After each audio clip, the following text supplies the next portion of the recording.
Susan Miller.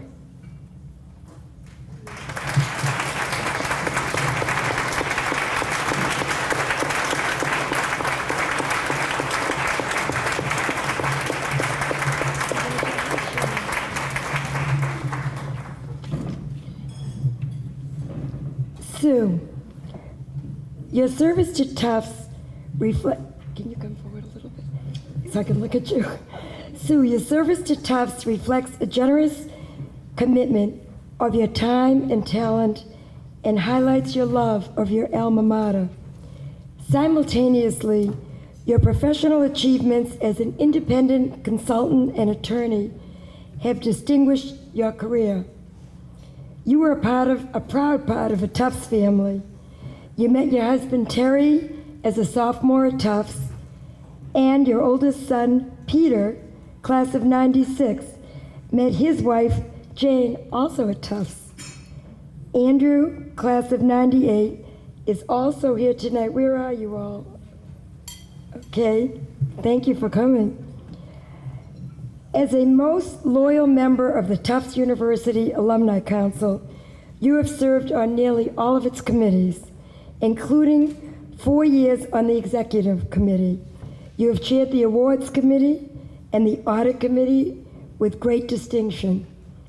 You have also served for many years as an interviewer for the Tufts Alumni Admissions Program, TAP, and as chair for the Middlesex region, one of the largest and busiest in the Tufts recruiting areas.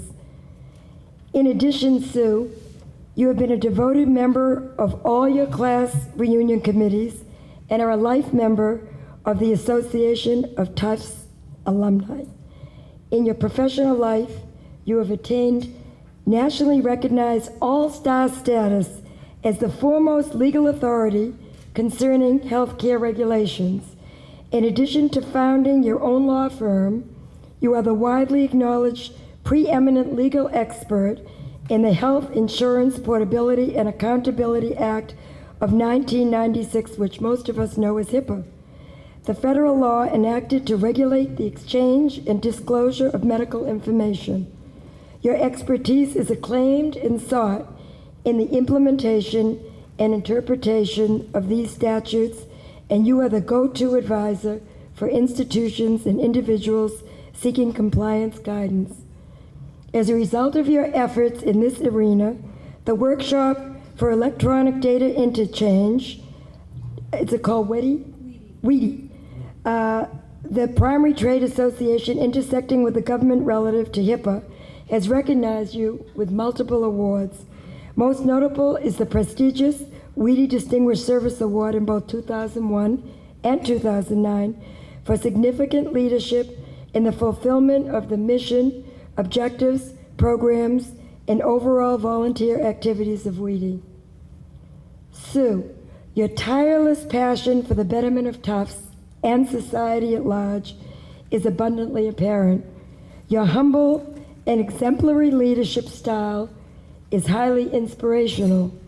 The Tufts University Alumni Association bestows upon you the most well-deserved Distinguished Service Award. Congratulations.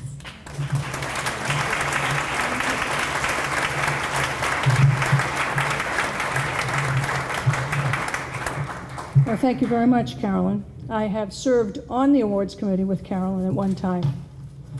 I want to thank the Alumni Association for giving me the DSA for my volunteerism with the university and my efforts to that. I also want to thank my family very much for their support today, but also for all my past work and the work I intend to do for the university going forward. I want to thank my classmate, Mark Alpert, for nominating me for this award. Volunteerism is not something that's on my bucket list.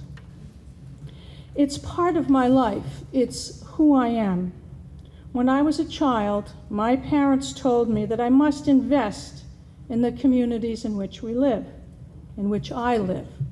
My Tufts community, my home community, my work community. And for the longest time, I didn't know what they meant about that. I was not comfortable in school until I reached Tufts University. I was very lucky to find myself walking onto the Tufts campus right out of one of Massachusetts' very largest public school systems. Here for the first time I found friends with my intelligence, or smarter than I was. It was a wonderful gift, and challenges that gave me both a foundation and let me fly as high as I wanted to in many different areas. It was okay to be the square peg finally in the round hole. I was politically not correct at a time when we didn't even understand that concept, and my stiletto tongue didn't get me into the kind of trouble at Tufts that it did when I was in high school. We were encouraged to lead an academic and extracurricular life that fed all our interests. For me, that developed into a degree in biology and a lot of time spent at the old Arena Theater, both in coursework and other activities. Tufts tries to get us all to think. I was here in the late 60s, and as Dickens said, it was the best of times and it was the worst of times at the same time. But Tufts pushed us and encouraged us to think, even if at times it bordered on anarchy. Tufts became my foundation for my life. It launched me into the greater world. There was a great deal on campus that allowed me to take giant steps forward, as everybody has said, as they have accepted their award tonight, and not too many steps backwards. Tufts gave me both permission and the ability to grow into the professional I've become. It's very important to me to be the professional that I am. So I gave back my first volunteer time to the university. I volunteered for our 5th reunion committee, and I typed our class book with the help of my 18-year-old son, Peter. He actually ripped up the first few pages I typed on my manual typewriter that I had from Tufts. And I continued to work on reunion committees that you heard Carolyn say. I've become a member of TAP. I actually was the chair of the Middlesex County, and I've been on the Alumni Council for 16 years, and I have met people from across the classes. I have friends from my own class, from classes younger than me, from classes very much earlier than me, and in the administration, which I continue to enjoy. I have a problem, though. I can't decide whether I like the colors of our class. We have of our college. We have very unusual colors, brown and blue. However, I love the light on the hill. Thank you very much.